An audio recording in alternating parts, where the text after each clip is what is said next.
नमस्कार, स्वागत है आपका। मैं हूं आपके साथ आसिफ खान। आज एक ऐसी शख्सियत के परिवार के बारे में हम आपको बताएंगे, शायद उनके बारे में आप नहीं जानते होंगे।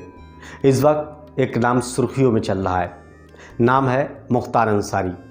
40 से ज़्यादा मुकदमे उनके ऊपर दर्ज हैं। पिछले 14 साल से जेल में है, पंजाब की जेल में है।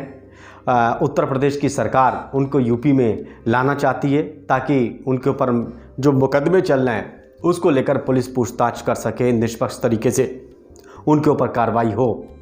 कोर्ट ने आदेश दे दिया कि उनको उत्तर प्रदेश में शिफ्ट किया जाए। हालांकि मुख्तार अंसारी का परिवार इसका विरोध कर रहा है, उनको डर है कहीं इनकाउंटर ना हो जाए।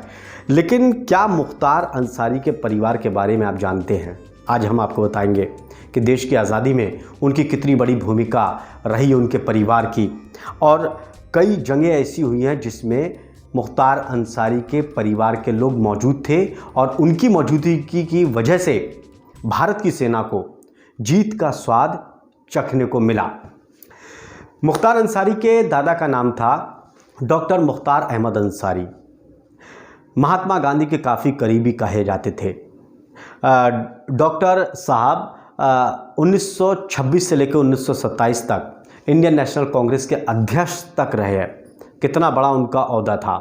स्वतंत्रता सेनानी थे। बापू बहुत ज़्यादा विश्वास उनके ऊपर करते थे। कई आंदोलन ऐसे हुए जो महात्मा गांधी के साथ उन्होंने करे। यही वजह है कि कांग्रेस में उनकी भूमिका बहुत बड़ी थी।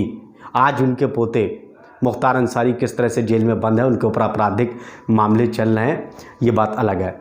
इसके अलावा मुख्तार अंसारी के नाना का नाम था उस्मान मुख्तार अंसारी, जो भारत की सेना में मौजूद थे, ब्रिगेडियर थे। 1947 को एक जंग हुई थी, नौशेरा की जंग, ये आपको याद होगा।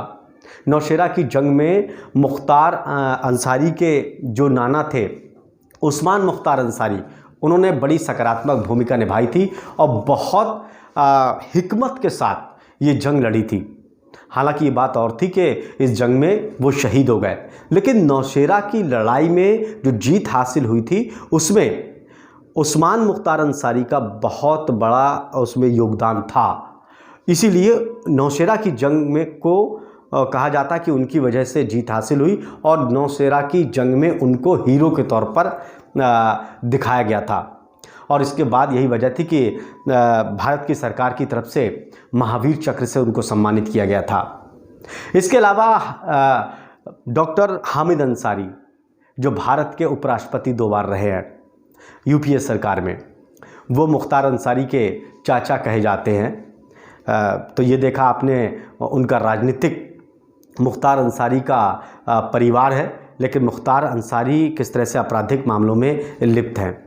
इसके अलावा मुख्तार अंसारी के बेटे हैं एक अब्बास अंसारी, वो भी अंतर्राष्ट्रीय स्तर पर शूटर है, कई इनाम जीत चुके हैं, अंतर्राष्ट्रीय स्तर पर अपनी पहचान बना चुके हैं।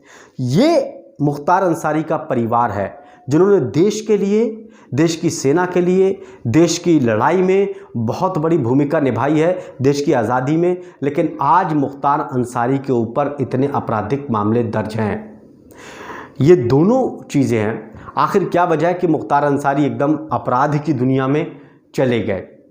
क्या वजह है कि जो उनके पुरखे थे उनका असर इनके ऊपर नहीं पड़ा?